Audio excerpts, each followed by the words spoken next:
আমি তো সাংসদ, তার উপরে একজন প্রতিমন্ত্রী, তার এত সিকিউরিটি, সেখানে কয়েকশো পুলিশ থাকে।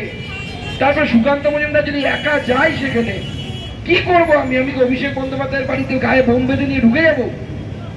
এ কি সম্ভব? ভারতীয় জনতা পার্টি এই কাজ করে না।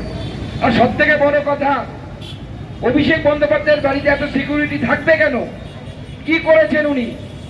4টে নোবেল এনে দিয়েছেন ভারতবর্ষকে, অলিম্পিকে দৌড়ে গোল্ড মেডেল এনে দিয়েছেন, বিজ্ঞান গবেষণায় একটা গবেষণাপত্র স্থাপন করেছেন, কোন মানুষের জীবনে পরিবর্তন এনেছে? কিচ্ছু করতে পারেননি। নিজের পরিবারের সম্পত্তি বাড়াতে পেরেছেন, বাড়িতে সুইমিং পুল তৈরি করতে পেরেছেন, চলন্ত সিঁড়ি এসকালেটর তৈরি করতে পেরেছেন, আর কিছু তৈরি করতে পারেননি। এই ধরনের অপদার্থ সাংসদ, যিনি ভোট লুট করে 7 লক্ষ ভোটে জেতেন, যিনি কোটি কোটি টাকার সম্পত্তির মালিক। আর অদ্ভুত মজা দেখুন, পুলিশ বলছে যে ওখানে অভিষেক ব্যানার্জির বাড়ি, আপনাকে যেতে দেবো না।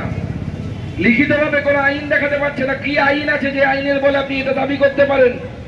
আইন ছাড়া তো কোনো কিছু হয় না। এখানে তো কাগজ দেখাবো না বললে হবে না, এখানে তো কাগজ দেখাতে হবে।